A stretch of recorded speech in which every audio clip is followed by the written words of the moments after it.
Okay, it's back. Sorry. All right. Chat room's probably going to freak out in about a minute. You'll see it in the chat room. I can't wait. And then it'll be back. All right, it is time to record. There we go. Sorry, guys. Sorry. It's fixed now. It's all good. All right, it's time to go. So let's record. It begins in 3, 2, 1. Coming up on TMS, the Leaf Lady is mad at me.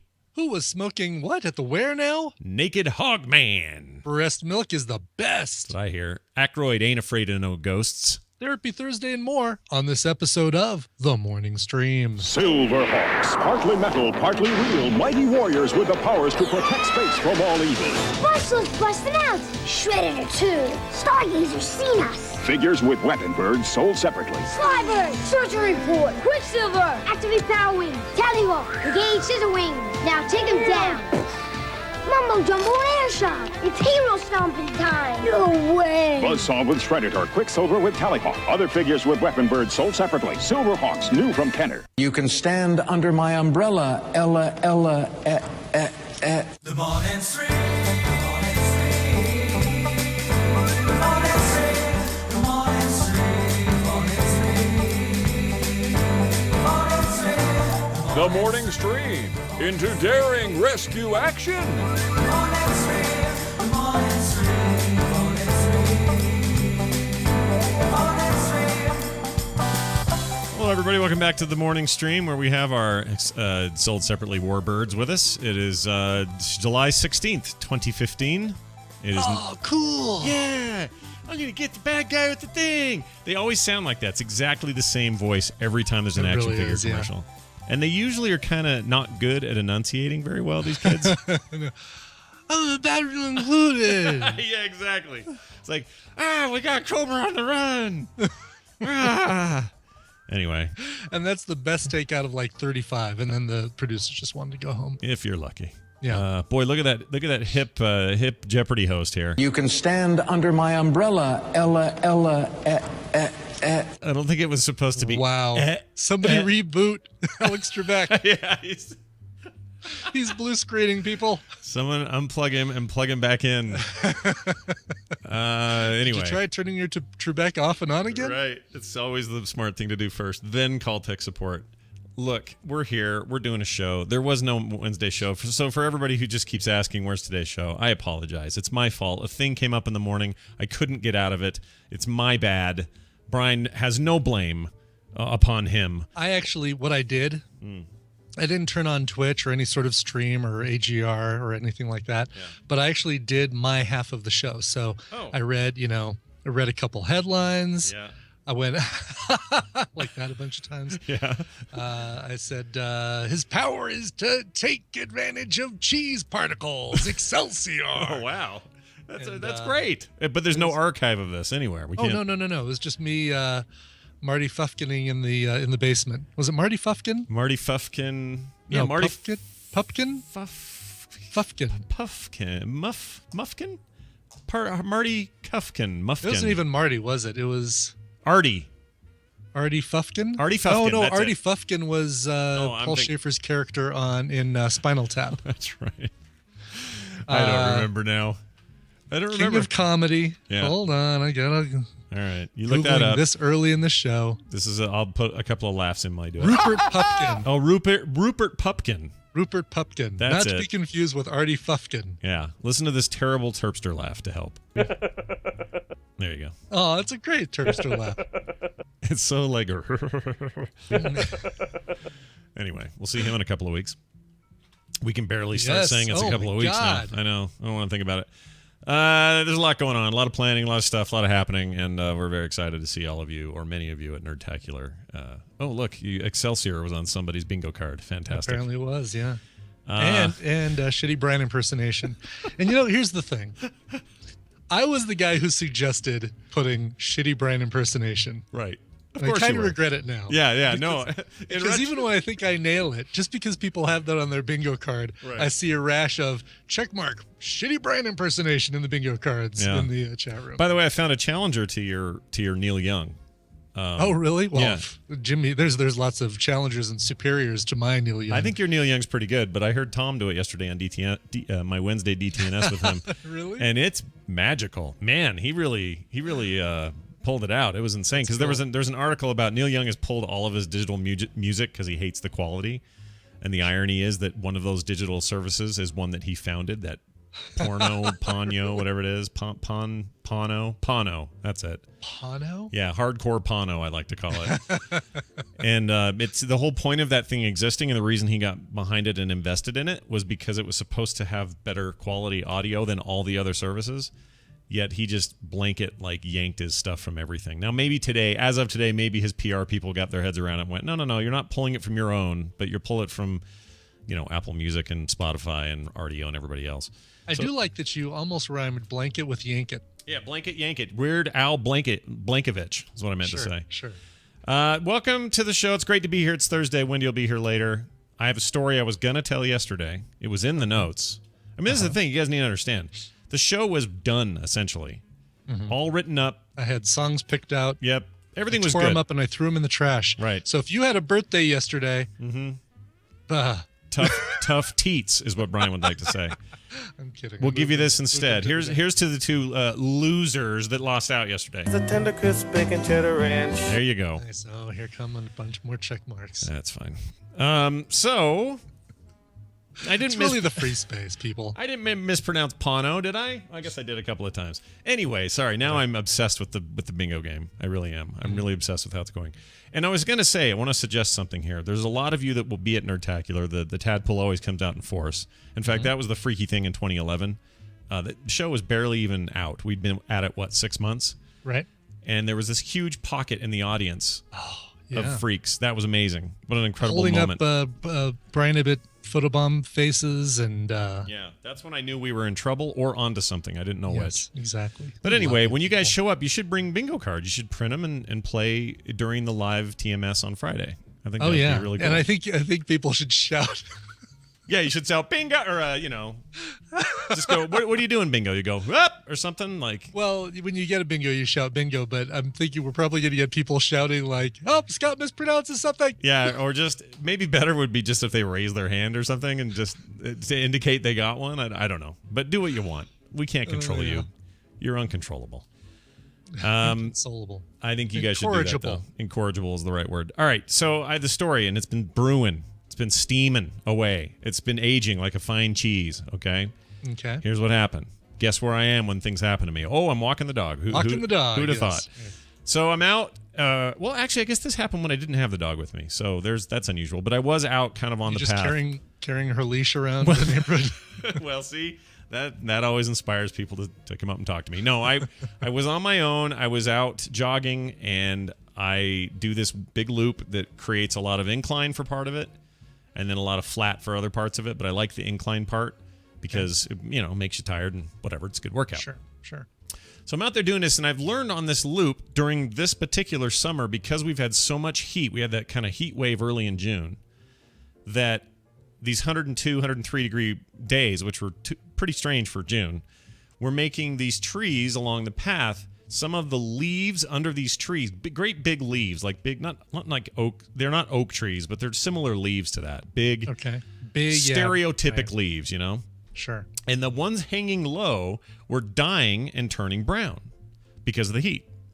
So that's fine. The trees themselves are fine. But as I run by them, I started to make not a game, but a habit as I would jog by of reaching up, grabbing one of the leaves, munching it in my hand, and then just throwing the little pieces everywhere, watching them flitter around like graffiti, right? Okay. So I'll run by it. You just see me jog, and I'll reach up, grab a handful of leaves, squish it up, and then throw it like fairy dust. Okay? So I've been doing that for weeks. Like, it's not even a thing I just started. I've been doing it for weeks and weeks, and every day there's a new leaf or two on each tree that looks like it's about time to get all crunchy. And there's something visceral about it. I just want to grab it. And just that feeling of crunching it in your hand. And then, sure. Exactly. So or like Hulk smash leaf.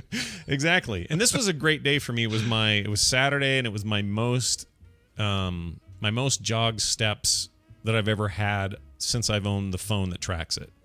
So it was my highest day, and I was really proud of it. So I'm running around. There's like 7 miles or something. I didn't jog the entire thing, but I went. My feet came down 7 miles worth of feet coming down.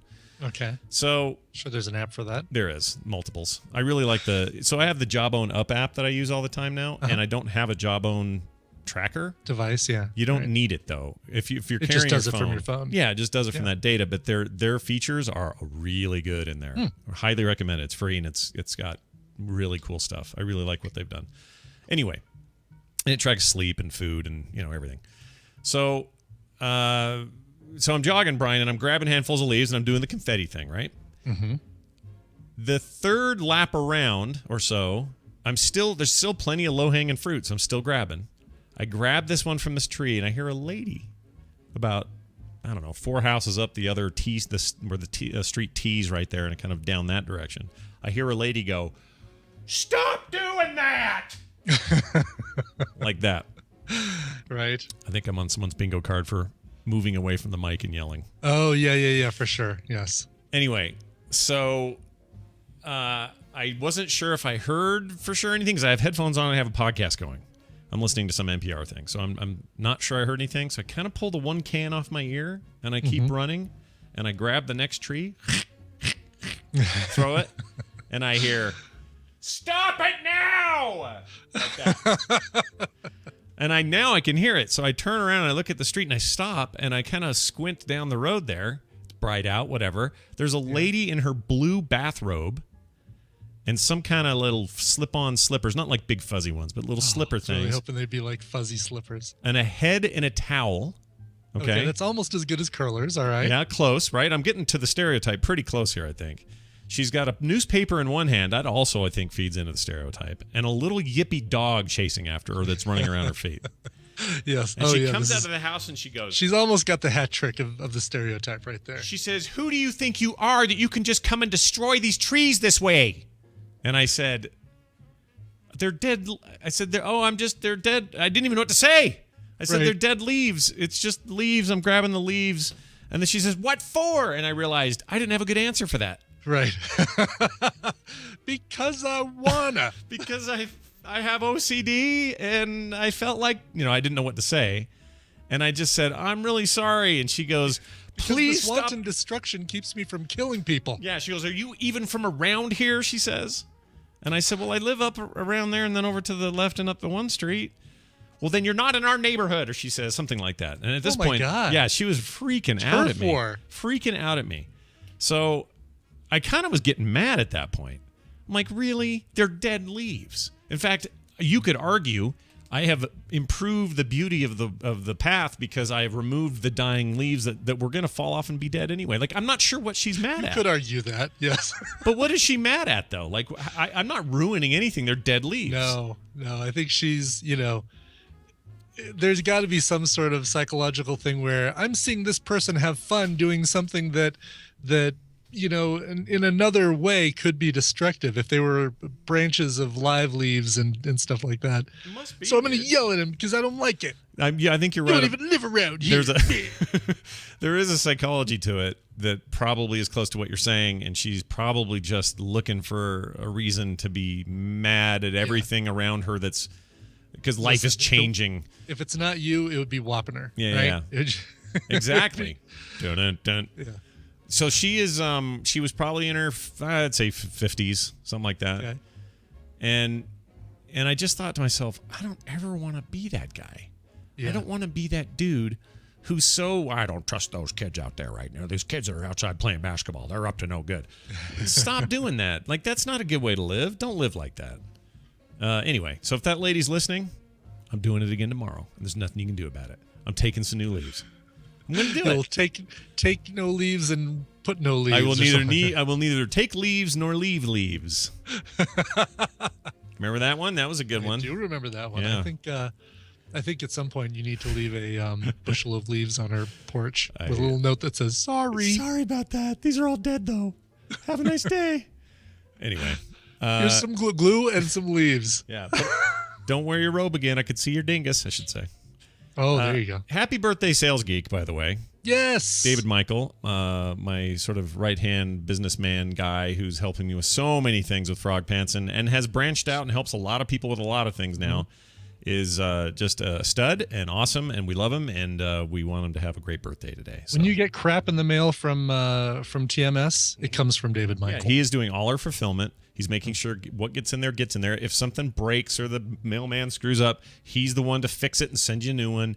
Like, he is the man about town. He's picking up prints and sending them to me, and I'm signing them and then sending them back, and like all that stuff. Nerdacular, he brings all the boys to the yard, and they're like, it's better than mine. And it's big stacks of prints, and it's just coordination and logistics and spreadsheets, and I would die without him right now. Like, literally, I need him to keep living.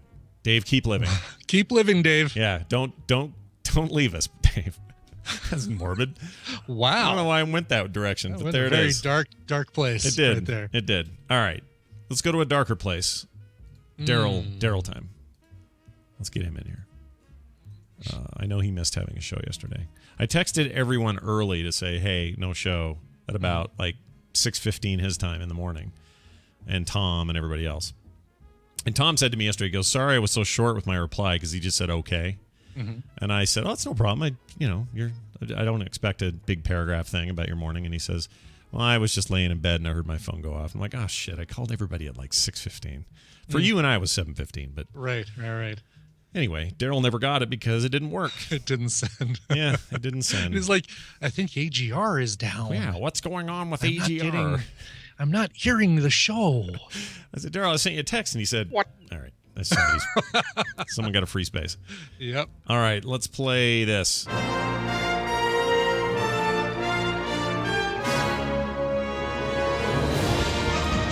It is Stump a Trek Nerd, brought to you by. This week on Tell It Anyway, stories of total disaster, including a New York play where real blood was spilled, Jenny's ill-fated romance abroad, and a not-so-innocent misunderstanding about what really happened in the woods that day. Oh. This one's not for the young'uns or the easily triggered. That's Tell It Anyway.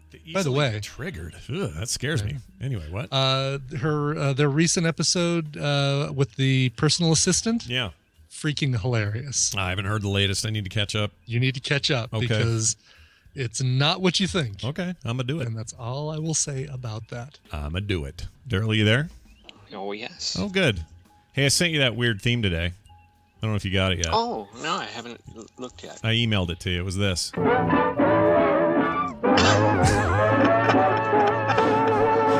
I sent one to you and one to your buddy Hammond because he wanted it as well. So I don't know what you guys are going to do with it, but enjoy. I love it. Good. Is there any way that we can, when we bring Daryl out for the live TMS at Nerdacular, that we can play that as his walk-on music? Of course I could. I'll have my computer there. That's a good idea. I'm going to write that down. All right. There we go. It's saved in my to-do list. All right, Daryl.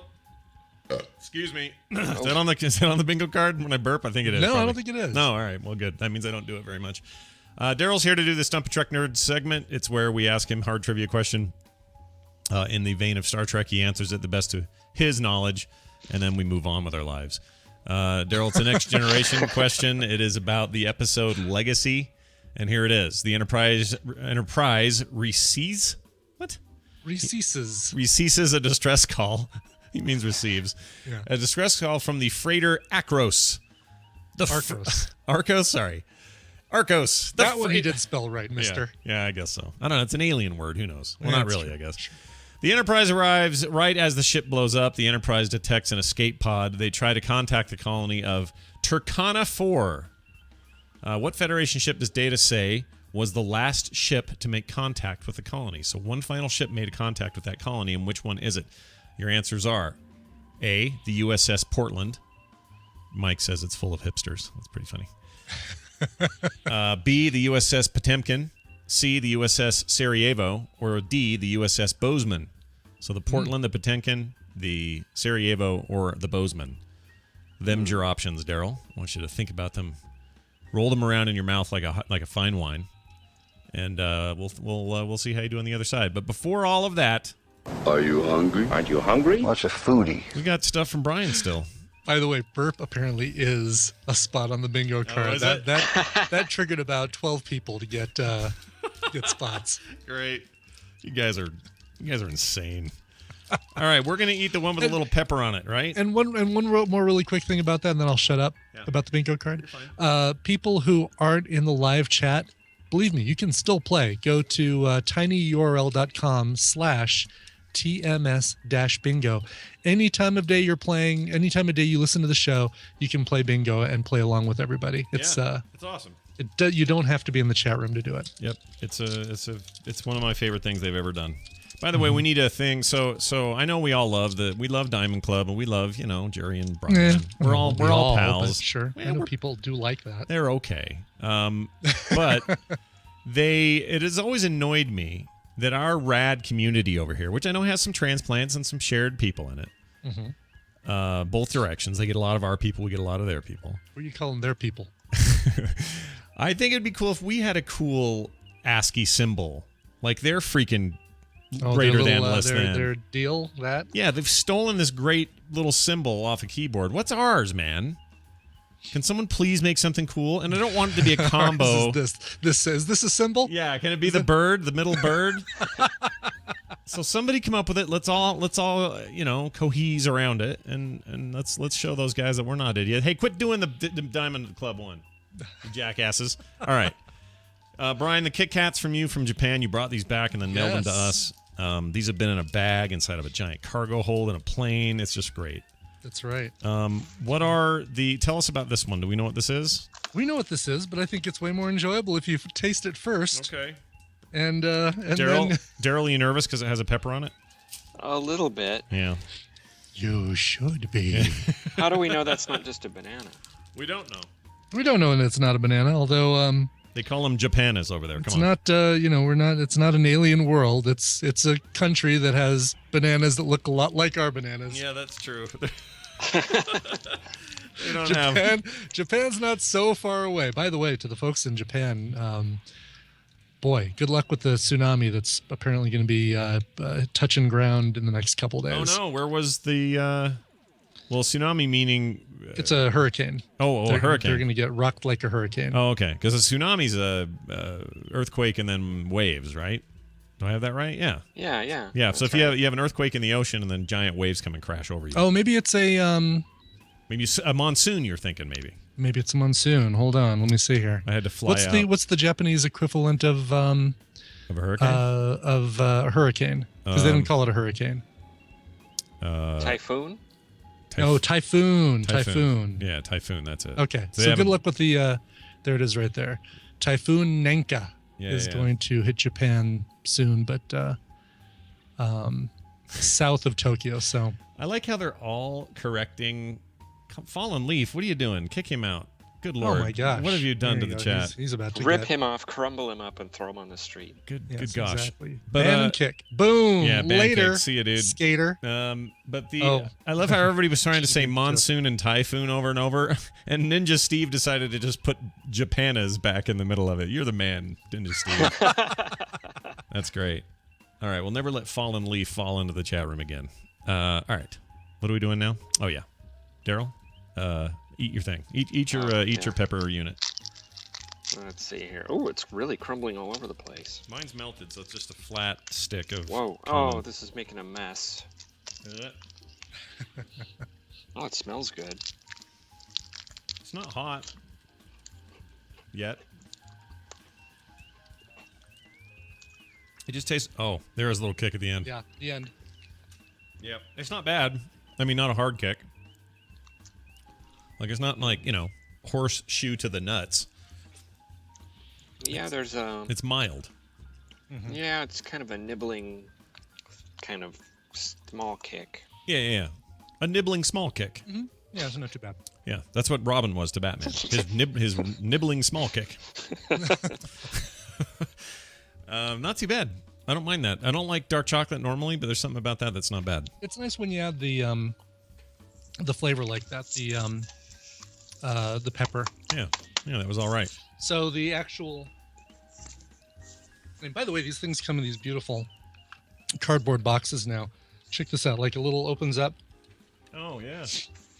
Oh, these all came in this assortment. Yeah. Well, this flavor. Oh, okay. Oh, I see. You bought whole sets of different flavors. Right, and that it's you like can a get. little, it's like a little tray, like a little bento box of Kit Kats is basically what it is. Would you say that there are different flavors you can get? I wouldn't say that, but I bet somebody else would say that. There's different flavors that you can get. Okay. There you go. Bingo. This bingo. is. Gotta be It's a funny. bingo There's card. no English on this one to say what flavor it is, but it's pretty damn obvious that it's a. Here it is. Hot Japanese chili flavor. Yeah, that was my J-pop Yawata band. Yawata Yai Sogoro Ichimi. Hey, Ichimi. Yeah, I'm going to have to believe you on that one. Mhm. All right, excellent work, everyone. Daryl, now share with us a little Star Trek Today in History thing. Okay, yesterday in 1968, the sixth and, back. Sorry, 1968, got it.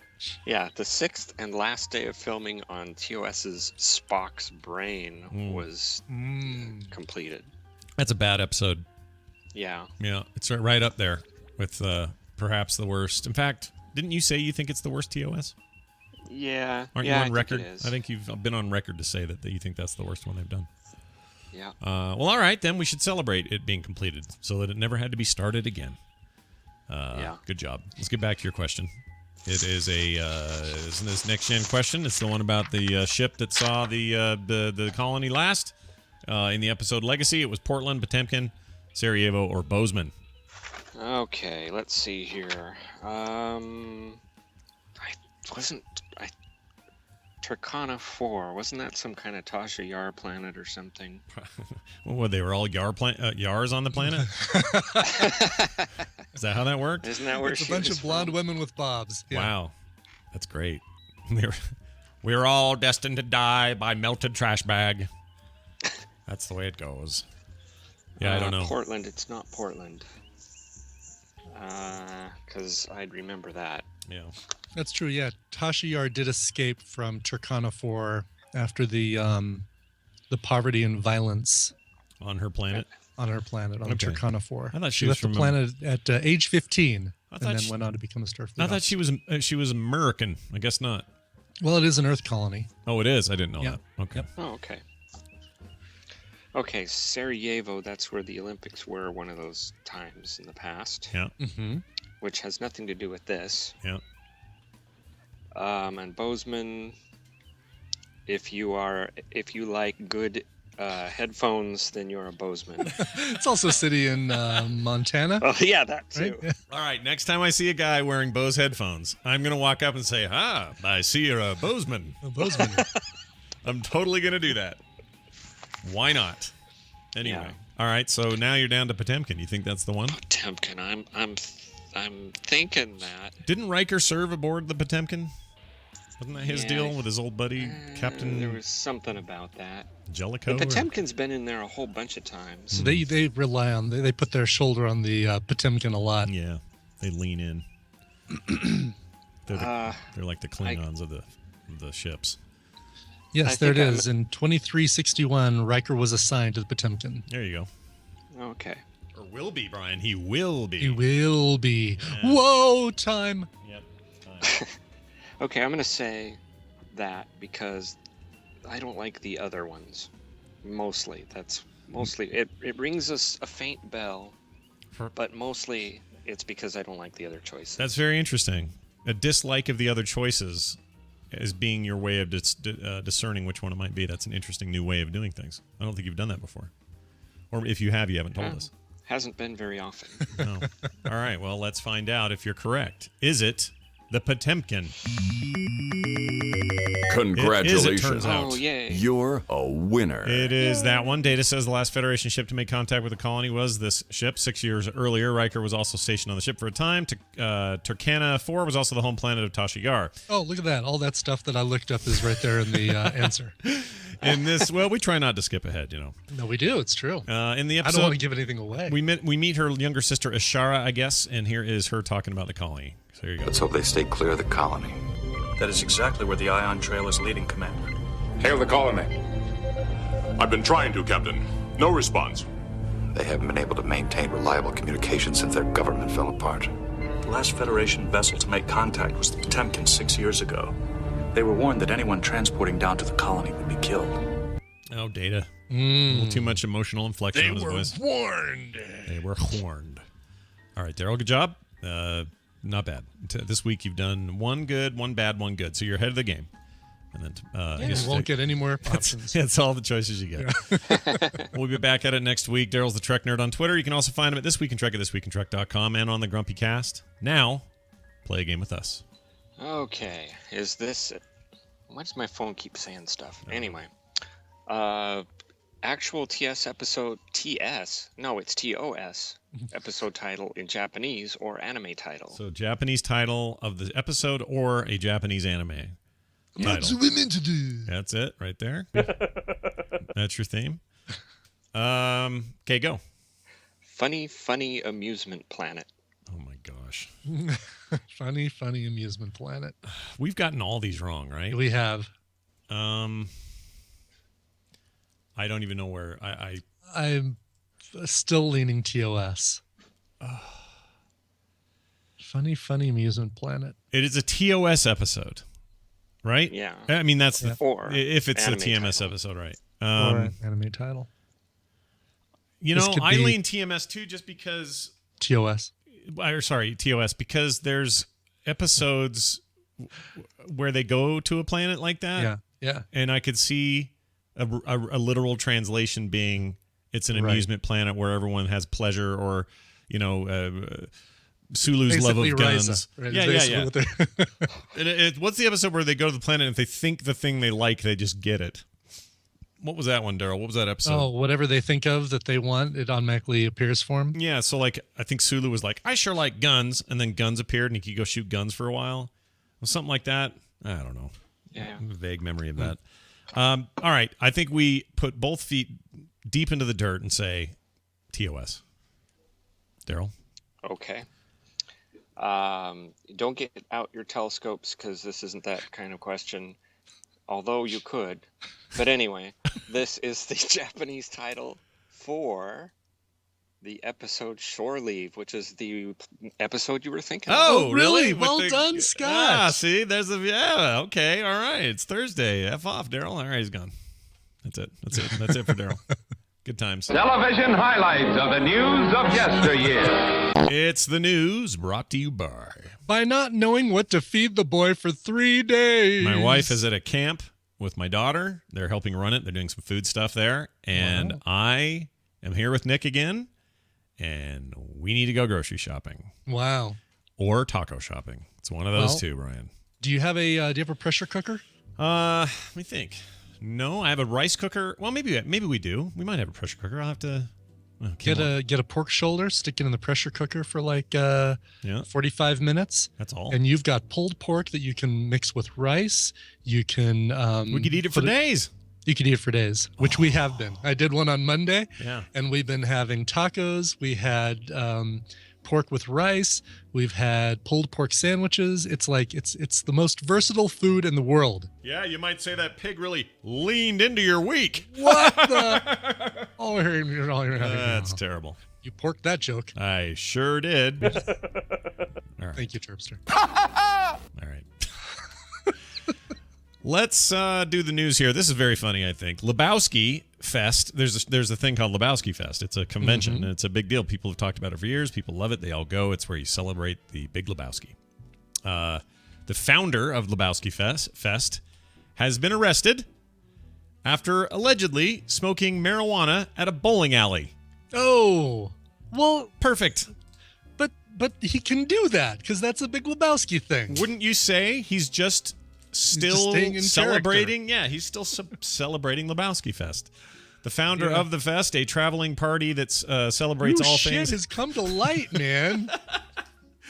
Let's see. This it celebrates all things pertaining to the Coen Brothers film. The Big Lebowski was arrested in Louisville, Kentucky on Saturday rather. This aggression will not stand. Even then he peed on a rug. Wouldn't that be funny? That would be great. Yeah. On Saturday evening, after allegedly smoking a marijuana cigarette outside a bowling alley where the festivities were being held, Metro police officers responded to a complaint on Saturday after Labowski Fest founder Williams Russell, should be backwards, age 39, and an unnamed co-defendant were reported not acting normal.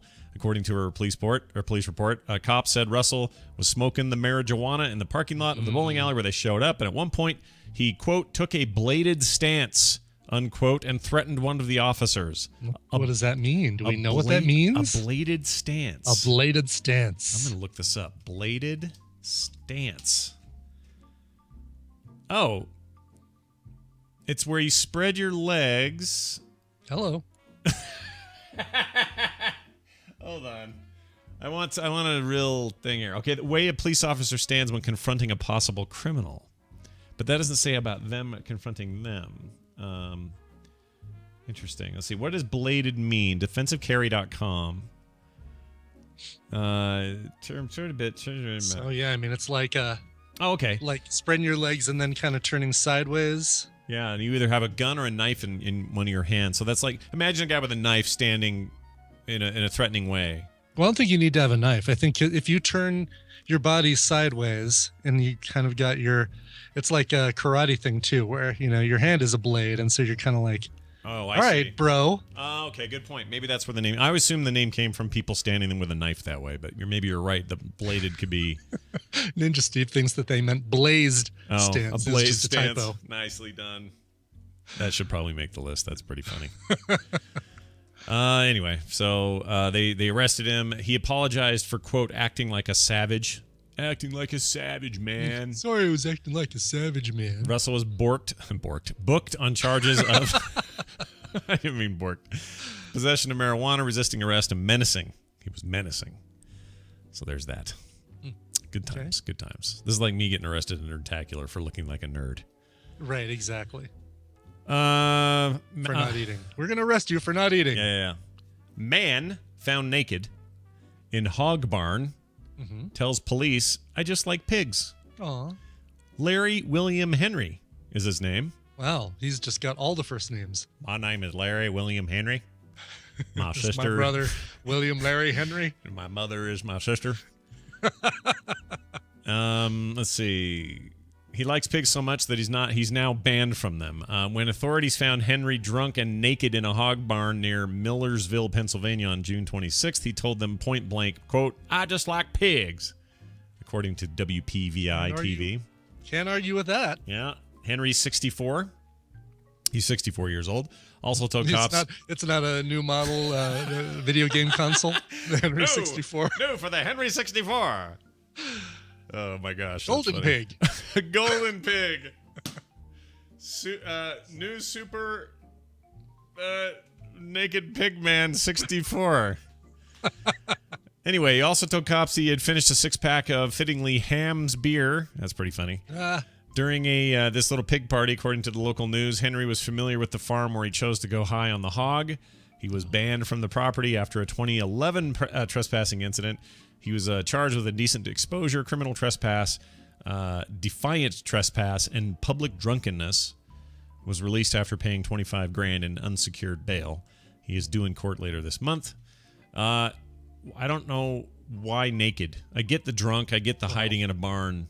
Is he into the pigs? Is that what's going on? I think he just likes pigs. Does he like them enough to be naked with them? I like him in a very special way. Okay. Says Larry William Henry. Do you think he's having... I don't just like pigs. I like pigs. That's what we should have said. Do you think he's having intercourse with a pig? Is that what you're telling? So. Okay. I think that's... All right. Today's episode title... Intercourse with a pig. If this would have been his own, if he should pretty much just get his own hog barn, right? Instead of going to somebody else's. Yeah, get your own. Because then he wouldn't have the criminal trespass. He wouldn't have the defiant trespass. He probably wouldn't have the public drunkenness because he's on his own property. He sounds like one of those idiots that would be on TV going, let me tell you what, if you're going to let them gays get married, how about me and my hogs? What's the difference? Exactly. And then someone would have to say, well, maybe Trump will make it so I can hang out with pigs. He wants to bring America. He wants to make America great again. I don't want any pigs from China. I'll tell you what. All these pigs coming over the border. I like a good, solid American-made pig. I like China. Okay, great. Oh, sure you do. Sure you do. Then why do you say it the other way? Yeah.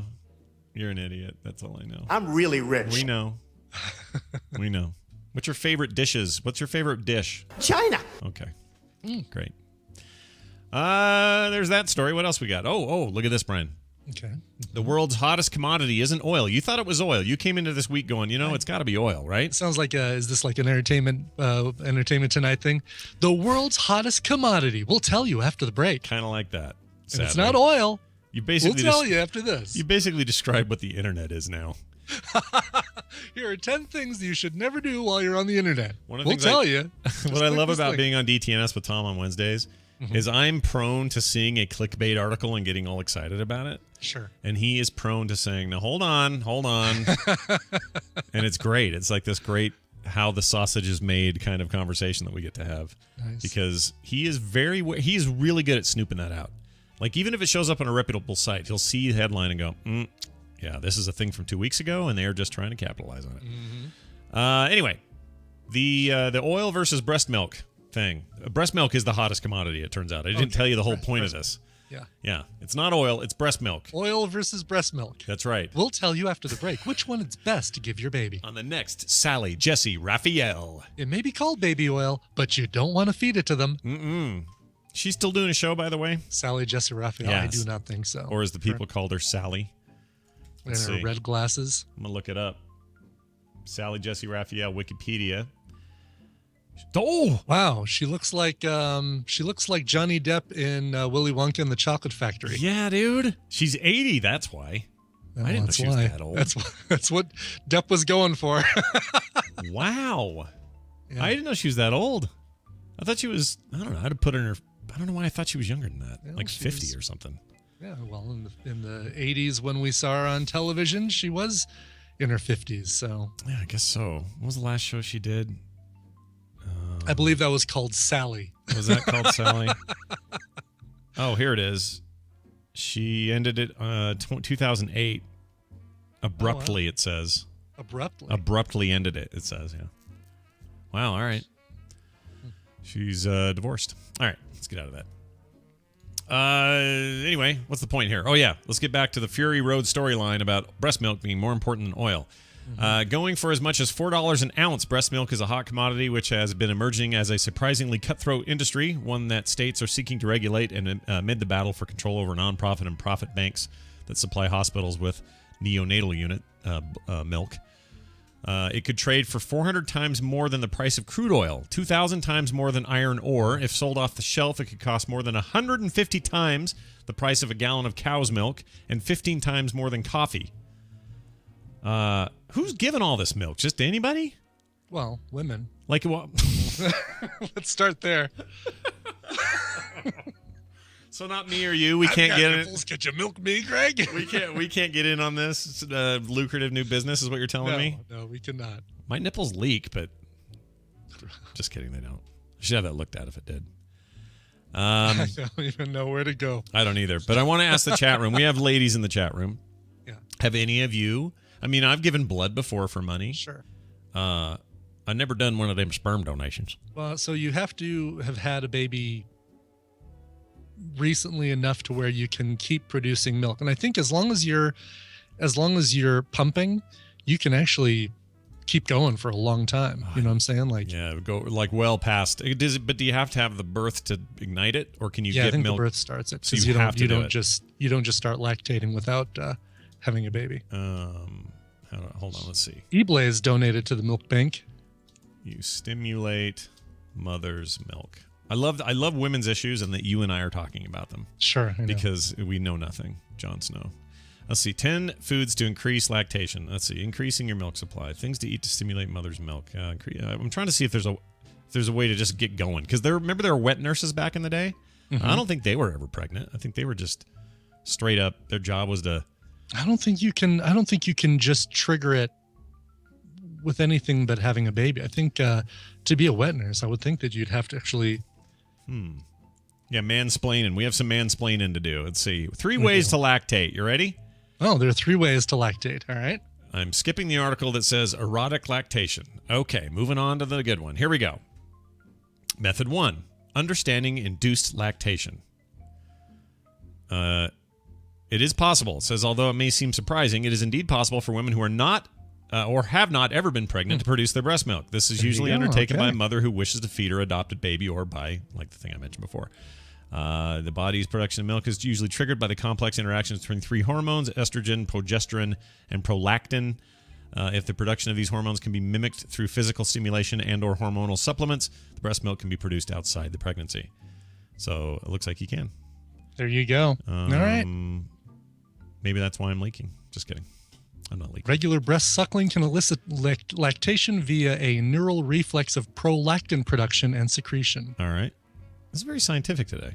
Mm-hmm. They recommend we are learning so many things. They recommend eating a lot of oatmeal. Really? Yeah, as a way to make that all better. So anyway, okay, there you go. Thank you, WikiHow.com. So Wilfred Brimley might lactate. Yeah, he eats a lot of oatmeal. Yeah. No. He and diabetes. Let's see. Final story today. Dan Akroyd, a famed actor / producer, writer, comedian, SNL alumni. Dan Akroyd, alien conspiracist. That's right. Maker of vodka. From France. He's from France, I hear. Yep. Son of Daisy and Driving Miss Daisy. Right. Great in that movie. Gross Point Blank. Oh, Brian. I know. I love that played so right into much. one of your trigger words, basically. It is a trigger word. I love that movie so much. There are a few movies I feel that strongly about. I freaking love Gross Point Blank. Yeah. Oh, my gosh. I'm going to watch it again right now. I'll finish the show, though. It's fine. Dan Akroyd. He's confirmed for a new Ghostbusters cameo. Whoa. Yep. Coming in, I assume, as Ray.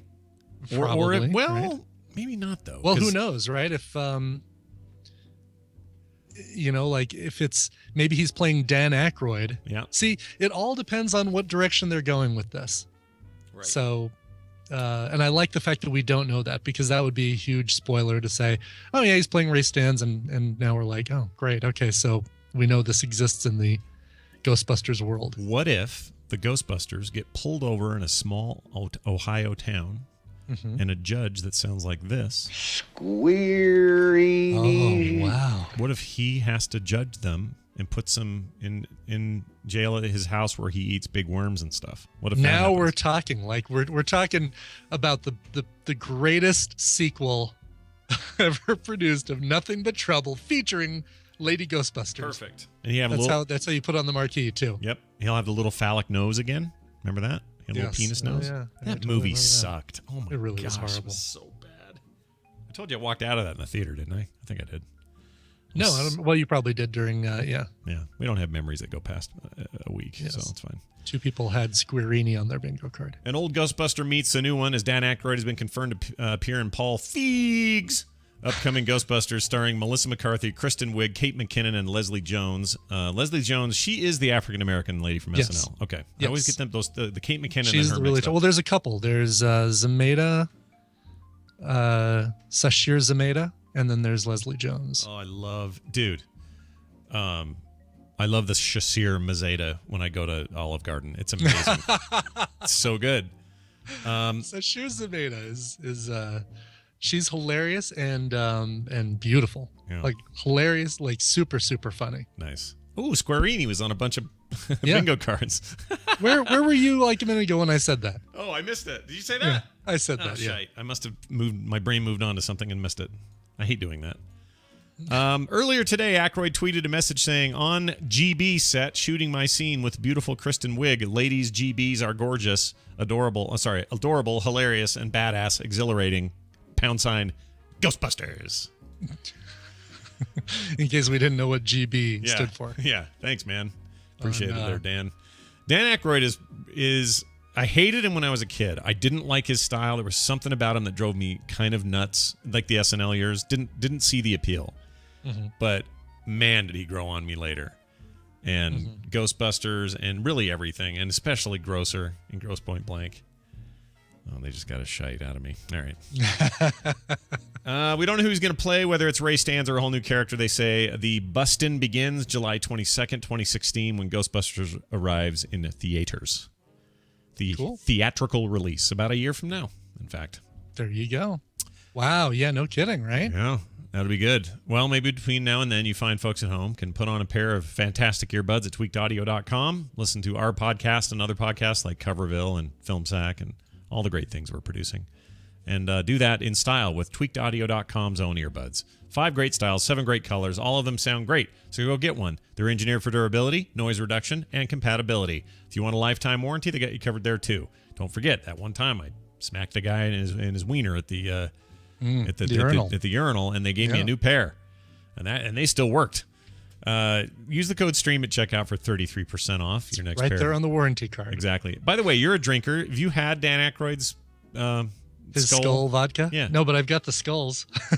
Actually, I take that back. I did get some because somebody at Nerdacular last year brought me one of the smaller skulls. This one right here, which I've filled with nerds. Oh, that's perfect. Look at that. That's super cool looking. Yeah. With the nerds in it, I mean. It kind of is, yeah, with the nerds in it. Oh, I'm jealous. So yeah, and I have had it, and it's tasty. Yeah. And the nerd, if you're ever really in a pinch, the nerds will do. That's right. Quickly, I was just gonna say one other thing. I don't know if Brian knows this, but so as far as I'm aware, the only opportunities that I've ever had to actually have drank alcohol or drunk alcohol have been either when something had gone slightly bad. I had some homemade apple juice once that I am sure was like fermented.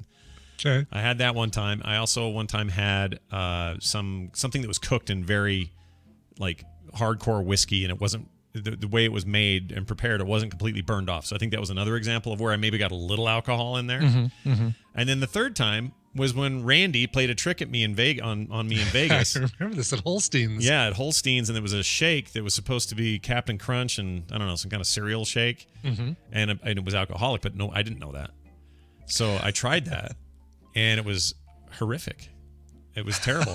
And all I'm saying about that isn't the alcohol that was horrific. It was the fact that it tasted like a soggy bowl of morning cereal. Yeah. That was so bad. I don't like I don't like donuts that have cereal on them, and I don't like shakes that have cereal in them because the same thing happens. When you get a donut, like there's a place here in Denver now was big in Portland, or is still big in Portland, Voodoo Donuts. Oh, yeah, they're huge. And they put cereal on everything, right? They put Captain Crunch, they put Trix, whatever, Fruit Loops.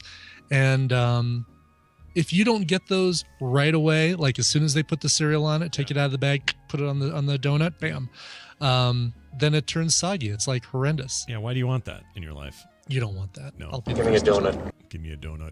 Give me a donut. I couldn't believe I had a donut clip. That's crazy. Too early for a fish sandwich? All right, damn it. I'm going to play it.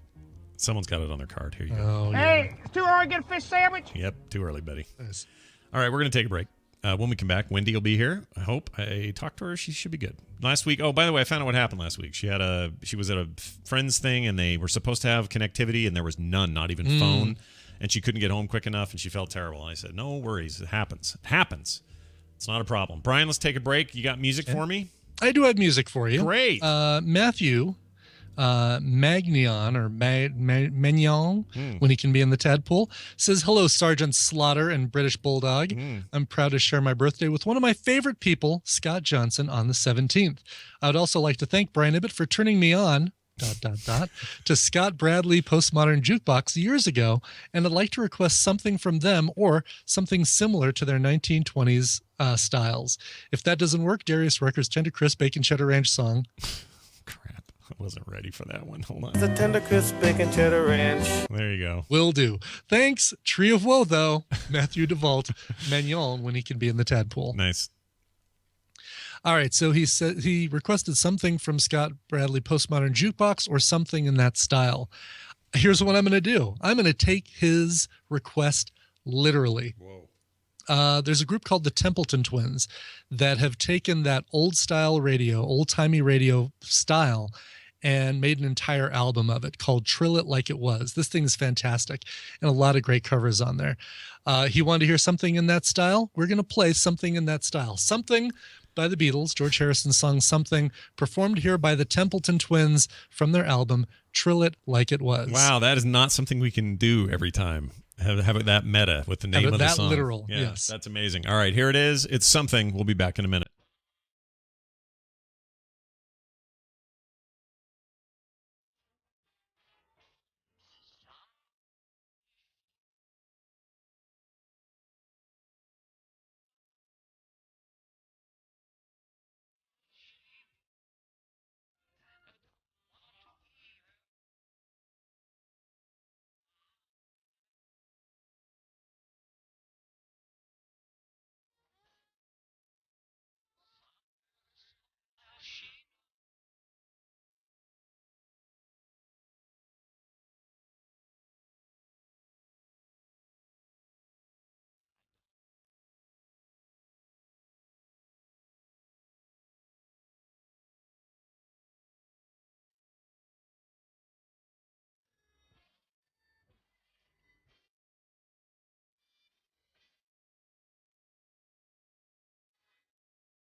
There's nothing like a Jeep. Tough and rugged, wide and mean. A hill-climbing, load-toting driving machine. And here's the latest Jeep to hit the scene. The newest member of the Power Wheels team. Power Wheels. Power Wheels. Power Wheels. Power makes it go. Power Wheels Jeep has a real motor that runs on rechargeable batteries. Power Wheels. Power Wheels. Power Wheels. Power makes it go. Jeep, the newest member of the Power Wheels team. Your parents put it together easily. I got 2 daughters. I don't need seeing that crap.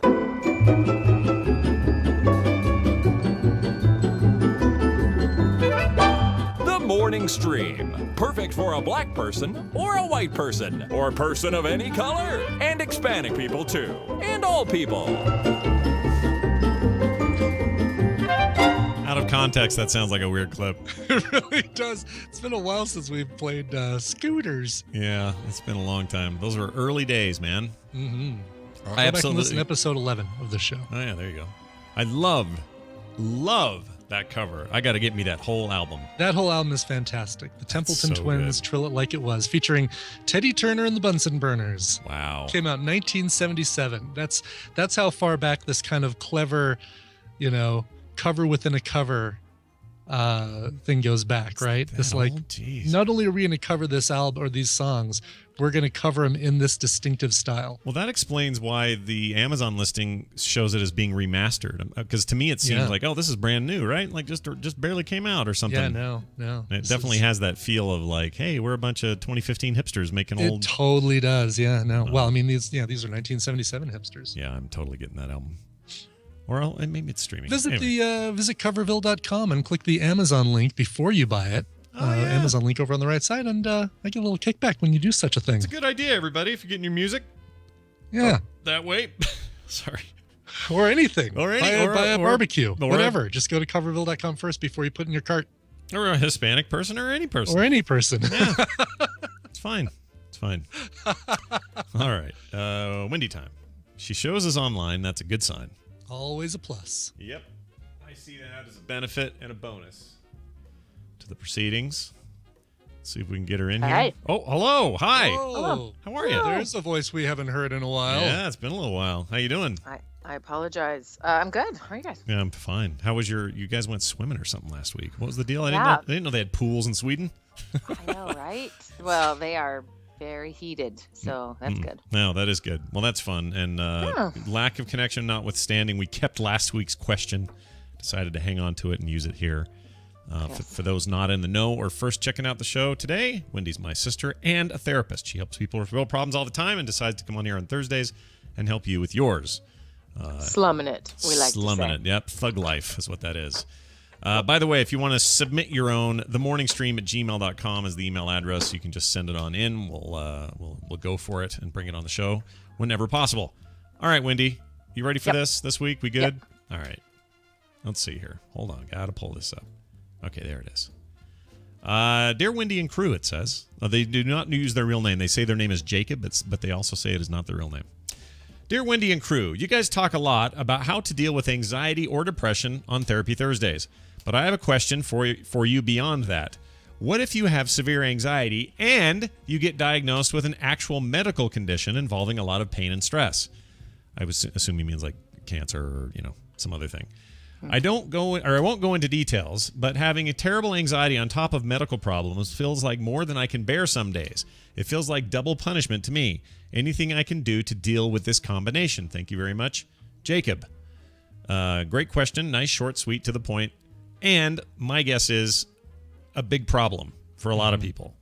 Yeah. Because if you're lucky enough to just be guy who broke his leg and be a perfectly sound of mind, constantly never worried about anything kind of guy, free of anxiety and depression, well, then good for you. And if you're a person who has anxiety and depression and you've got a path to work on that, good for you, but you've got no other things to worry about, great. But there got to be a lot of people who are like, well, this is on top of my chronic pain or this other broken thing or whatever. And I have to think that one feeds the other. You always hear about people diving into depression after a big medical problem. And medication for one might severely interfere with the other too. Good point. Yeah.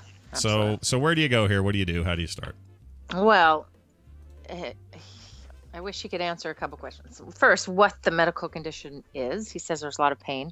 man, that could be lots of things, because there's some interesting connections. And really, in the end, it's the chicken or the egg, right? Did he have anxiety first, which is what it sounds like, right? And then he's developed a medical condition that he and maybe I read it when I was tired, but I'm making the connection of like, and can you believe like the thing I feared the most came to happen, right? Yeah, I get that vibe too. Also, that's a kind of it seems with my level of anxiety, it seems like the kind of thing I'd say. Like yeah, like, and of course, I just because they said not to be paranoid didn't mean it wasn't going to happen. Sure. And look, it happened. Right? Sure. Well, Self-fulfilling prophecy in a weird way. Generalized anxiety disorder has often components of fear of pain, fear of, you hear someone has gotten sick with some rare form of something because they checked a bump and it was so lucky they went in. We hear those stories all the time. So then we're pretty sure, like, well, I do have a weird old mole. Or I do, what if that's me? Or someone who had a back pain and then it turns out it's pancreatic cancer. Well, I had back pain last week. I mean, we can extrapolate really easily to ourselves from lots of stories of terrible disease and pain and suffering that we hear and we have a constant access to through the internet and Facebook. Everyone we know has cancer or whatever. So then that can be where our anxiety, clamps onto and makes it about something like that. And if that was what his anxiety was about before, he had quite a bit of fear of pain or fear of sort of contracting a medical problem, and then he gets it, that's a rough one, because you're something you've been stressing about and made up to be pretty terrible. Now you have to face the reality of. And so, I mean, I'm hearing him say he had anxiety first. Is that what that's you guys that's got my from my it? Okay. yeah. If I was to guess, and he didn't elaborate, but He didn't say. Okay. So I want to speak to real quick the other way around really quick is that very often people with medical problems that are painful and require a lot of treatment or a lot of hospital visitations or those kinds of things can trigger anxiety in someone who's never had it before. And often it's because now this new reality of something very difficult happening or traumatic even, or, such painful things occurring, maybe on regular intervals for like chemotherapy or something, right? You start to, we're built to protect ourselves, our mind, the mind, feels fear, responds physiologically to protect you, to not have to go through something terrible again. So we can start to really develop adverse reactions to stimuli that reminds us of treatment or driving a certain road that reminds us of the accident where we got hurt. There's lots of ways our mind's going to say, yeah, stop, we're not doing any of this. And so when you still require medical treatment, it's hard because you can really develop anxiety. Then there's another kind of component that I think's interesting is they're finding certain medical conditions that are so closely tied to anxiety. Again, it's sort of chicken and the egg. And we've talked in the past about how the body responds to anxious thoughts or panic or fear. Physiologically, the heart races, your breathing becomes shallow, you have sweaty palms, you tunnel vision, whatever those things that can sort of happen. And there are disorders, a breathing disorder, there's heart disease, there's other things that have like they're kind of not exactly positive if anxiety leads to some of those developing certain versions of these disorders, or that when you have sort of a lung capacity problem, it's basically you're experiencing panic because you're not breathing well. Yeah. So now you're also getting this disorder on top of the medical condition. So it's this hand in glove kind of crappy sauce that some people have to face. So it's rough. Yeah, and a lot of this there's new. I was just hearing I think it was NPR again, something the other day about emerging science and discoveries in regard to like brain body connectivity, like brain, like my doctor's been talking a lot lately about brain sort of gut connections because they're still trying to figure out what my mystery gut thing is. Yeah. And they, there's some theory about how serotonin works and how that stuff's all connected. And there's a reason why when people are super nervous, for example, their guts act up. Well, that's because there's a connection there, and your brain and the way the nerves transmit information really connected to everything. So it's really not so simple to just say, well, there's something wrong with my foot, because even if that's 100% true, there's still this thing in your brain that's sending and receiving the signals, and your brain's going to be acting in certain ways, and depending on how traumatic it was, blah blah blah. But it's nice to see that stuff's starting to come to fruition, because I feel like in the past, or maybe even currently, everything's treated like a isolated thing. Like, right. oh, it's either your head or it's your gut. Yeah, it's your face. Yeah. It's your face. It's your head or it's your heart. Your face triggers my gut. Yeah, just let you know. It's your you kidney. Give me diarrhea when I look at you. Right, but that science is very interesting and feels pretty emerging, because we know so little about how all that stuff's connected. Yeah, and I really hope, like 150 years from now, people are like, "Can you believe back in the 2000s that people blah blah blah, like that we're just idiots?" Because it really is emerging. We're really just on the edge of understanding even partially what the brain does. Right. Mm-hmm. And we get excited. We're like, oh, the brain lights up when we do this, and we put someone in a scanner. And it's cool because we're starting to see there's localized responses in parts of the brain that have to do with certain things. So the amygdala is the main part of the brain that's responsible for the fear response, and the chemicals produced and all. We can see that on a screen that lights up, and that's there's juice flowing there. But we have zero idea really what's going on. So it's still guessing. It's still, we're really at the beginning. And so I think they will get there eventually. Sure. Hopefully. But it's still pretty mysterious. And so, we'll always be eating pomegranates and sniffing, I don't know, Butterfingers, because we'll think because that's supposed to help, because we just want to. We're just so complicated. It's just so complicated. So hopefully science gets there. But this guy sounds like, he had probably generalized anxiety before, probably medical pain, fear, accident fear kind of based anxiety. Mm-hmm. And then he's got something real now, physically in the real world that he's dealing with that has confirmed all those fears. Yeah. Either caused by or helped by his stress, but one way or the other, a thing that's now its own entity is what it sounds like. And this is where my advice to him is to use the resources the medical condition provides. Hopefully there is some, to work with the anxiety as well. For example, if it's cancer, or if it's heart disease, or if it's MS, or whatever it might be.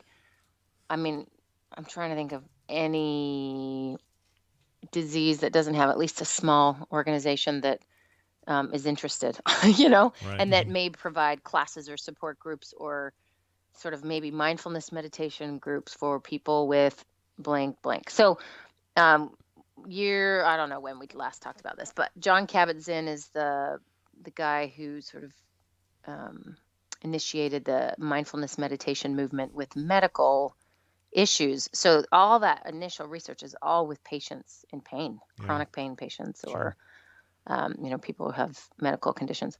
And it's a great group to study, because they easily have the panic and the fear and all of the stuff, because they're facing pain every day, or they're facing maybe terminal illness or whatever it might be. And the results are fantastic. So there is a lot of stuff that is helpful for treating anxiety and treating sort of the mind as the body is sick or ill. So maybe the first place to start is, if there's an organization for the problem that he has, he can probably be sort of cued into that quicker. And if not, and it's not obvious, or he lives in a small town or something, search out online for this combination of help, because guaranteed 100% he's not the first guy to ever have anxiety and a problem on top of it. Yeah, whatever this specific thing is. It seems like not only is he not the first or the last, but he is one of, I'm just going to guess, millions. Mm-hmm. Regardless of your whole chicken and egg question, it has to be a big deal. Well, I mean, of course it is, because pain and anxiety are buddies. They're pals. They're warning systems for each other. They're, it's a natural thing in a lot of ways. And then you overextend one or the other, and pretty soon you're just an anxious mess, because now you're afraid that thing's going to happen again. Like I always think about, like, if you're a cancer patient, and let's say you beat it, it's in remission, and you're excited. You celebrate at work. Janice from accounting made a cake and everything. It's just like, woo, we beat it. We got it. Everyone, I'm cancer free. I always think, well, are you the rest of your life just thinking, oh no, what if it's coming? What if it comes back? Like that would be a big worry for me. Mm-hmm. Even though you've got this giant triumph, now you're always in the back of their head going, yeah, cancers come back, and sometimes they come back with a vengeance. And what's that day going to be like? And here comes my yearly visit with Dr. Hoo-Ha, and now I'm that's just I can't even imagine what that must feel like. Janice in accounting. Huh? That's random. When was the last time you worked anywhere there was an accountant? Well, it's a stereotype, right? There's always who is it usually, Brian? We usually do not Janice, but who's usually in accounting? Don't we usually say Janice or Janet? Janet in accounting. Janet works too. Yeah, there's something about that just feels familiar to me. I don't know why. And what kind of cake was it? Okay, so the idea you Red just velvet. described. I mean, we've talked about before, like a sort of a disposition that's already in people for being more anxious or not. Because someone else might be cancer-free, woohoo, then they're going to do all these things in life. They're going to embrace life to the fullest now because they feel like they have a second chance. But they're going to have moments where they're like, wow, what if this comes back? But there's somehow those thoughts are slippery and they don't quite stick. Mm-hmm. And for someone else, it's maybe an endless loop playing in their head. Right. Well, this could be another thing, and the world's not a safe place, and so there's sort of a place to get to where you have a healthy fear of potential things that could harm you, and then also the ability to let things slip through your head as opposed to stay there and set up residence, right?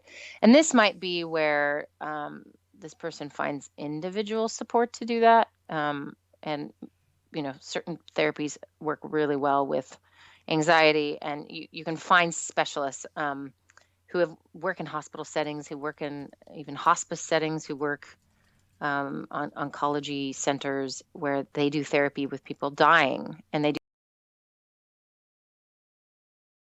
a lot more focused skill on helping with those specific kinds of anxieties. And now that it's realized for him, and that's a really hard thing, is because anxiety itself, if you think about it, people with chronic anxiety over time are less healthy than those who don't have it. You can take people with the same medical condition, break them into two groups, one with anxiety, one without, pre-existing or not, just anxiety, and the other does not have it. Their survival rate's not as good.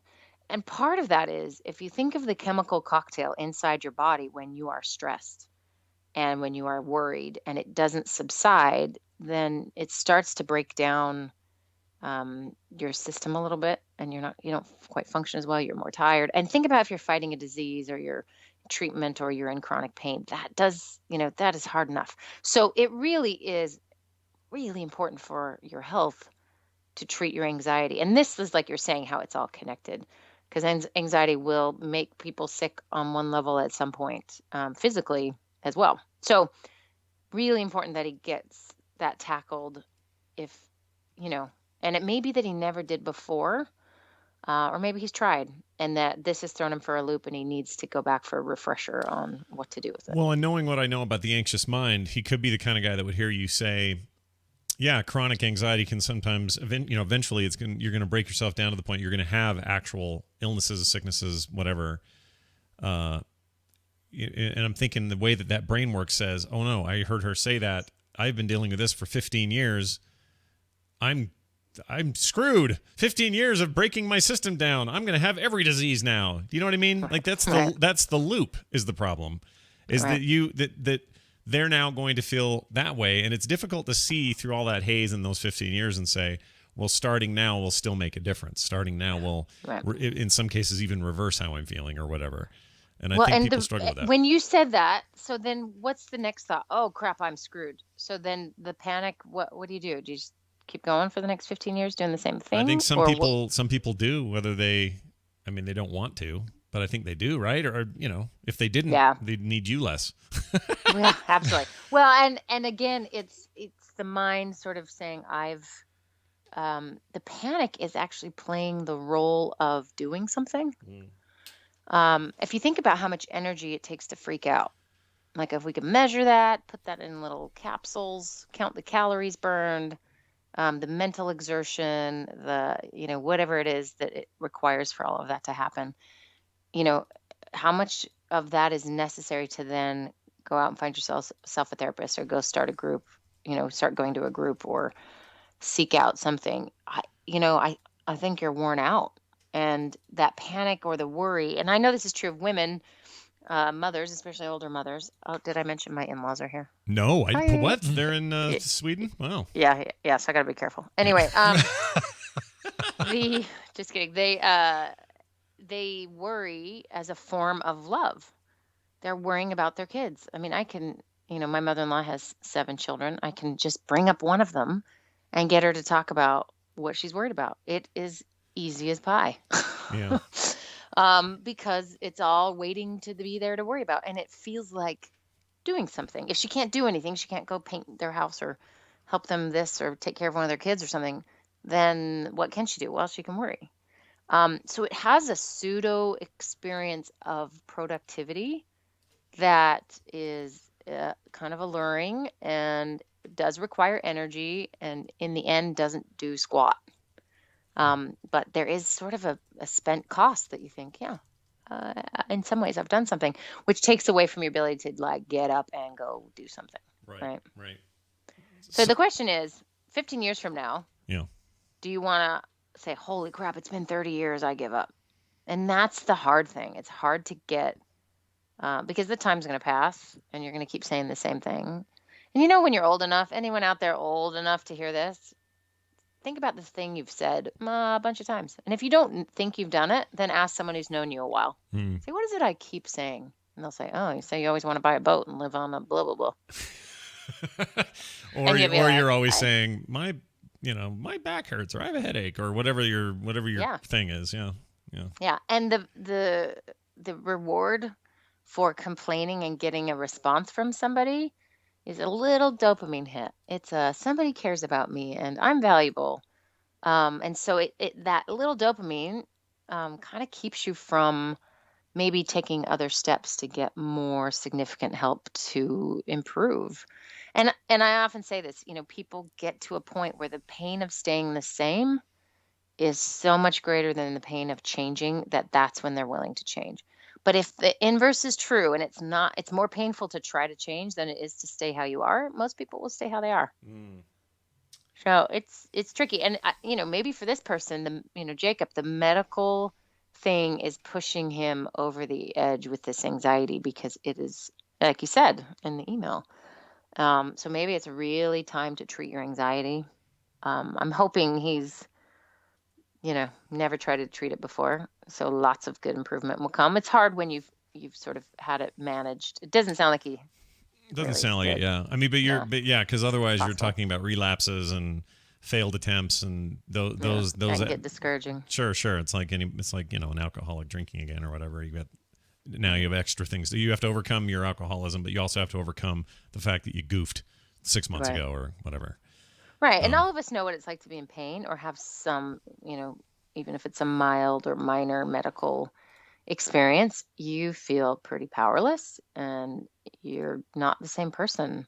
Have you seen those Snickers commercials? They're here. The ones that where it changes you when you're hungry. Yeah. Yeah. You're not you when you're the hungry. Brady Bunch one. with Buscemi and yes, it's yes, so funny. Right. So funny, but think about that. It's so true for me anyway. When I'm hungry, I hate everyone, and when I'm in pain, I don't think I'm as optimist like I usually am. So it really is it's a more difficult scenario, but it might also be he's in more pain, not changing and not getting the help. So it might be a little more motivated to do it. I always admire people who I've seen, going through whatever it is, something terrible, traumatic, painful, whatever, and then just they can't do anything but make sure and smile. They always put their best face on it. They always, they're in a wheelchair, but they dressed up the best they could, and they showed up at the wedding. Like, they just make it work anyway.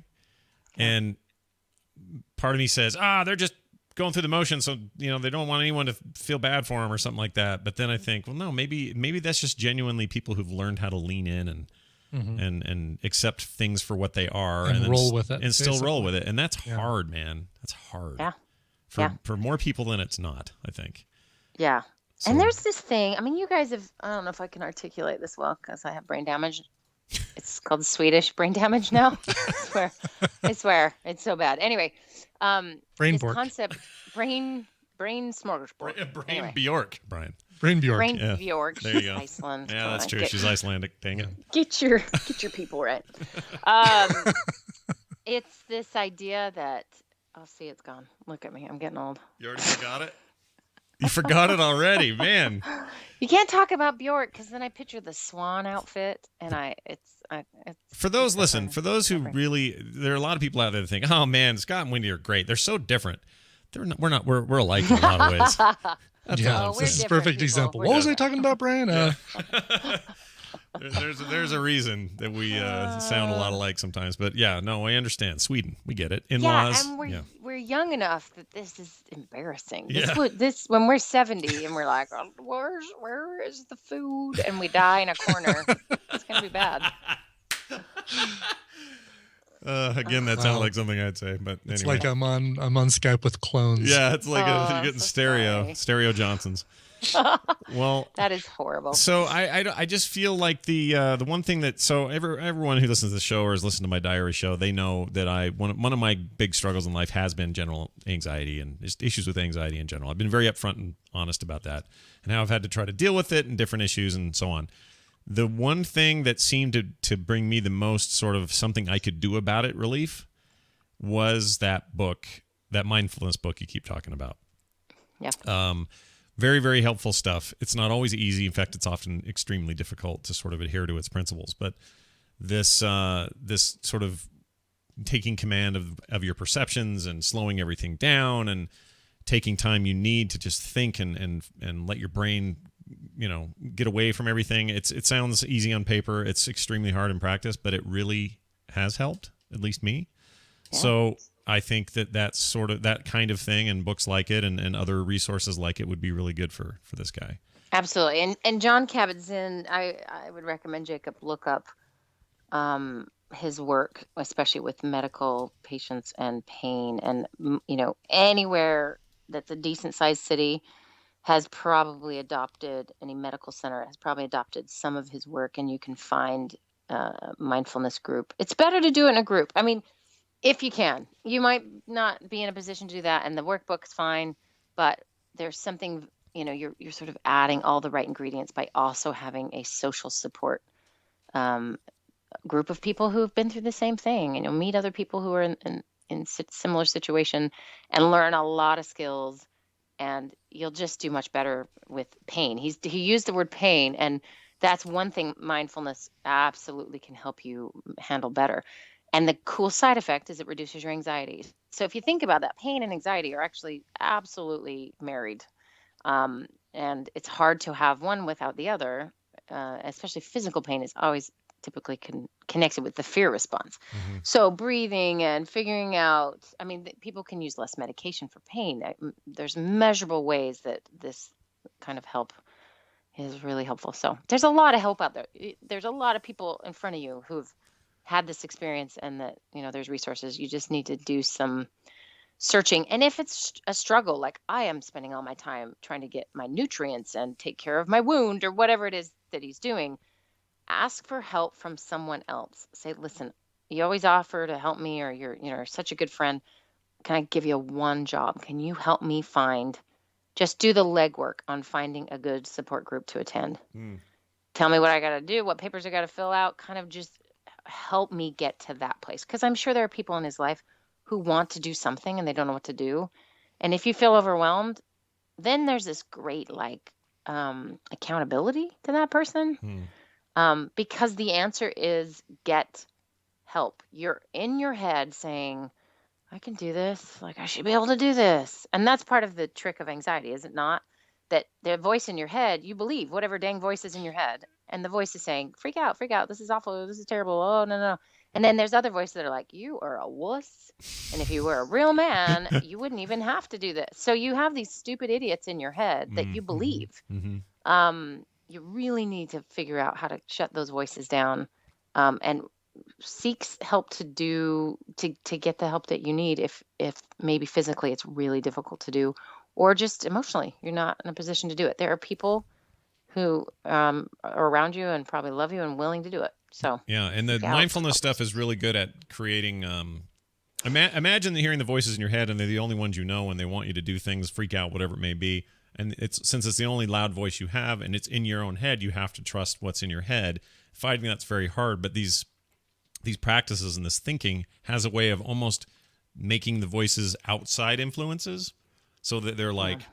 Imagine being in a room with two people, one that you totally trust implicitly and the other one who's just lying to you all the time. I feel like mindfulness is a great way to put those voices out into these separate entities and be able to see them for who they are and just know that this dude's a liar and quit responding to him. Listening to him, yeah. And pay attention to the other guy. I mean, that sounds a little bonkers, but it's not. It's like the devil on the one shoulder and the angel on the other, basically. Exactly. Absolutely. Choosing which one to listen to. Yes. And they're both in your own voice, which is the problem. That's why it's so tricky, right? It's in your voice. So if you get a little space, you'll realize, okay, so that's my voice, but that's not what I actually think or want. And another way to do it is write down whatever the voice tells you and then take some deep breaths and look at it and say, is that true? Is that real? Is that me? Is that my third grade teacher telling me I'm an idiot? Is that my mother? Is that my mother-in-law? Well, here's a question for you. The John Kabat-Zinn stuff. Yeah. There's a book called Wherever You Go, There You Are. Yep. And there's one called Full Catastrophe Living. Yep. Both good, different focuses. Both are great. Full Catastrophe Living gives the full program, basically, of what he learned, the studies that he did, and kind of the full training. And it's great. It goes through physiology. He gives his case examples. So that's really thorough. It's big. It's a big book. The other one is sort of meditations, guided meditations. You can just sort of read one day at a time. And one would be sort of meditating on being grateful for the body you have, or, another might be think of a problem. So it's more like having a guru in your house that says, okay, this morning you're going to spend 20 minutes meditating about this topic or nothing or whatever it is. So, he's the grandfather of all of this. I'm sure there's others that are good too. I haven't done a ton of research. I like him because he's the source. But there's a lot of groups that are spin-offs from that. People run mindfulness groups and use his work. So that's a smart thing to do too. And I think there's an isolation factor that comes with anxiety. You got to pretend you don't have anxiety to have kind of buddies sometimes. And then when you start to talk about your anxiety, people are like, what? I don't know what that's. So you're maybe stuffing it, and it's not, you're not getting a lot of collaboration with people, or feeling like, yeah, you get me, or you're telling everyone and they're all rejecting you. So you're pretty isolated, and that's why I recommend a group. You find some of your people who have experienced this, and it doesn't mean it always has to be your people. You don't always have to be the guy with the medical problem and anxiety, but while you are that guy, you can seek support from people who get it and understand, and a lot of medical professionals and therapists who work specifically with that. Strength in numbers, and don't use the internet. I always use the broccoli test. If you type broccoli cures, the autocompletes, the very first one is cancer. If you write broccoli causes, the very first one is cancer. So the internet doesn't have your interest specifically in mind necessarily. No. And don't watch House reruns either. Never watch House reruns. Yeah. I mean, that damn broccoli episode. Right? It would be interesting to see a study on, what's happening with people who watch medical shows. Do they exhibit more or less? I'm sure there's a study that's been done. I just don't know about anxiety about medical conditions. How likely are they to go to the doctor more, because if you think about that prior, I mean, we have MASH, we had MASH, right? Which was fantastic, but I wasn't watching it thinking I might get shot up by some North Koreans. Right. Yeah. Getting your leg blown off by a landmine wasn't something that we had to worry about as kids. Right. But now, I mean, House is the perfect example of we've all had a weird symptom and thought, what is this? But then, you watch this someone. bowl is eating away your insides from the inside of your body. You'll never even know it until you go to house. Yeah, Let's do a diagnosis differential and we'll all come up with insane things. And in the end, it all works out, or you're dead or whatever. But I do know they've looked at, who is sick and dying and what they die from on medical shows versus real life. And it's something like if you're on a medical TV show and you go into the emergency room, you're going to die 8 out of 10 times. But the actual emergency room, it's like 1 out of 100 or, whatever. Like it's not even compared. Or, the people who are using these emergency services in a TV show or going to surgery are all under 30 and beautiful and tan. Yeah, with their hair all nice and everything. They're all old and warty. Yeah. You know what I mean? So it's hard not to see yourself in, that demographic and be like, I could have these problems because you're looking at someone your age when really it's 80-year-olds or something. Yeah. So maybe he needs to turn off those dramas. I'm not saying I know that for a fact, but also they're very formulaic and too easy to predict, and I think they're boring now. So don't watch those shows. Moving on to zombie apocalypse. Yeah, move on to zombies. They're better. There's no anxiety there. Wendy, always fun and a pleasure. You can follow Wendy on Instagram, by the way, at Wendy Dunford. And if you're coming to Nerdacular, she'll be here. I screwed up, and Mom probably panicked and told you that you were supposed to be there Saturday as well. Mm-hmm. You're not. Our panel is on Friday. The Therapy Thursday / Terpster panel thing is on Friday. But you're welcome to be there Saturday. You can do whatever you want. Yeah, I just know there's stuff with my mom and other things, and Mom was like, "Oh no, I thought you." So anyway, it's all good. Friday's the main day. TMS therapy panel, Friday. All good. Yeah. All right. I'm excited. Yeah, are you? Great. You'd be able to get away for a while. It'd be nice.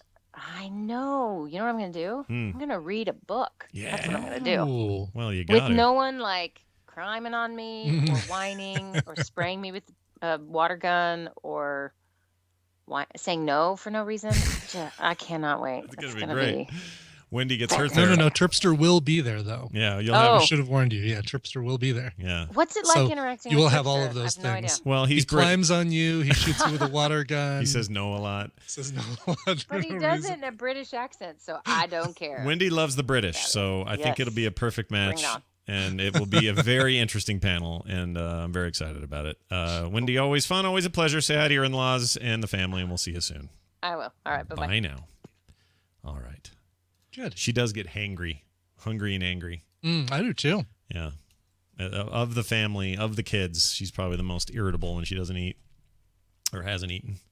Mm-hmm. All right. It is time for us to wind it down, folks. That's the show for you. We're going to get Cleo in here if she's around, is she? She's not. She said she couldn't find enough material this week. I don't know. I thought we had a pretty good week. Yeah, Jeez. I would agree. I mean, we missed yesterday, but we had, I don't know. I guess she's not talking about our material. She's talking about the tadpole and, how they kind of fell short. Slacker They asses. didn't do what they needed to do for her. Jeez. Calling him out. Well, let me give him another free. Let's give him another free card. Space. Let me think. I can't think of one. We haven't done. You need to say that. Do you have a Nicole? Yeah, I got a Nicole thing. Should we do a Nicole thing? Okay. Mm-hmm. I always like those anyway. They make me laugh. Here we go.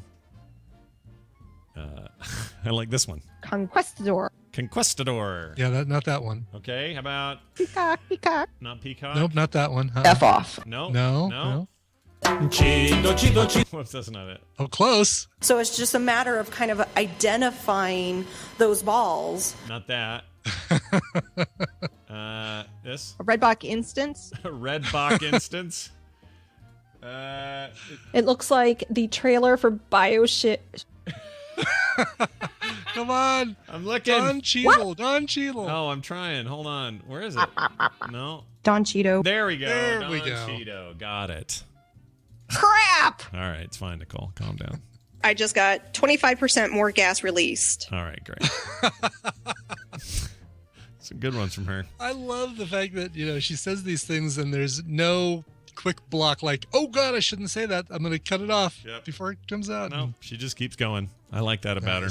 I do too. That's it for the show. Thank you all for joining us. We'll be back tonight at 4:30 for a TMS PM edition of the show. That one extra episode brought to you by our Patreon at patreon.com/TMS. If you'd like to go there and contribute to the show, we got some rad sacks coming to everybody. Also, of course, the 5th show a week and some other unlocks. Go over there, check it out. It's like Tom says for his show, it's value for value. Give what you can. If you find it valuable, please do. And if you can't, well, just tell your friends. There's other ways to show us your support, and we really appreciate it. These right here that I'm holding in my hand, these are going to be in the August stream sack. There's one that's something similar to this that's in the July ones, and I don't know, you might be too late to get in on that, but for the August ones, it's these Nerdacular 2015 3D printed badges. I guess they're badges. Mario in a pipe. Yep. And it says... There's room for everyone in here. That's right. We are a big, accepting, loving group of people. You can paint it green and then paint the Mario black, have a little silhouette of Mario and colorize it any way you want. Hell, you could even paint Mario like Mario if you want. Well, you could if you really want to go out on a limb. Sure. You certainly could. I'm telling you, Brian's 3D printer is a real boon to the stream sacks. So yeah, I've been having a blast with this stuff. Bring on the filament. I made this. This is a Magic the Gathering counter. Yeah. So like you turn it to kind of keep track of how many points you have. That's cool. You could use it for anything that requires points. Yeah, that's really cool. Yeah. You should have Tristan stand for All-Stars with that in his hand, just way up in the air, going like this. Maybe have a giant one. Yeah. See how big you can print it? Somebody suggested you get a drop cam to watch your printer. Yeah, that one. It's an old iPhone 4G or 4GS or something like that, and I use it with that app Presence. That I can just plug this thing in, and it's a little camera that I can see. And that way, hey, listen, if I'm sleeping, I'm not going to see this thing levitate off the desk. Yeah, you don't want that. But if I'm awake, then I can get a little warning that says, so freaking your funny. printer is not sitting on your desk anymore. Well, I'd like to tell the fine folks at home, if you want to find out more about us and get all our subscription info and everything we got going, frogpants.com/TMS. Our email account is themorningstream@gmail.com. Leave us voicemails at 801-471-0462. And as always on Twitter, follow us and speak to us and comment with us at Coverville, at Scott Johnson, and at Morning Stream. Yes. There'll even be an Ask TMS. So if you've got questions, you've got answers, get in your hashtag Ask TMS. Mm-hmm. Between now and this evening. Yeah, 4:30 Mountain, 3:30 Pacific. Be here or be square. Okay? Mm-hmm. Brian, music now. Yes. Now. Oh, by the way, there was a Coverville yesterday I forgot to mention. It is the White Stripes. Nice. Jack White turned 40. What? To make you feel old, right? Jack White turned 40. That's crazy. So celebrate with some White Stripes covers. All right. Cindy Clausen wrote in, said, "Hi, Brian. Hope this isn't too late to get this in. On Thursday, July 16th, I have the opportunity to be in New York City to audition to be on a baking competition TV show. Oh. I would love to have this request played for me on Wednesday, the 15th, which is the day I begin my travels from Boston down to New York." Well, it was scheduled, but couldn't happen. "I ask for all of the strongest Tad vibes from this awesome community that I may do well. Can you please play me a food-related song on the day of this great adventure? I've attached a list of top songs with food in the title. Sugar Sugar would be most appropriate based on the theme of the day, but I leave it to your selection if you have something more awesome. Thank you." Signed, Cindy. Well, Cindy, you know that we all wish you good luck. Hopefully you're doing well if it's already started, and knock 'em dead with, don't knock 'em dead. I guess that's not something you say when there's a cooking competition, but yeah, don't do that. Do well. Bake like the wind. Yeah, make food and eat good. Yes. In 1995, there was a great cover album called Saturday Morning Cartoons Greatest Hits, in which current artists of the day did covers of the theme songs to all those great Saturday morning cartoons that we grew up with. And one of them was a cover of the song by the Archies, the fake band from Riverdale High Cool. that did this fake song, Sugar Sugar. It's performed here by Semisonic and Mary Lou Lord. Semisonic, of course, the band that did Closing Time and All About Chemistry. Great band from Minnesota, I believe. Dan Wilson and a couple of the guys from Trip Shakespeare forming Semisonic, and vocals by Mary Lou Lord, who I feel should have been raised a little bit higher in this mix, but that's just my opinion. Here is Sugar Sugar by Semisonic and Mary Lou Lord. All right, we'll see you guys at 4:30. Thanks for being here. We'll see you then.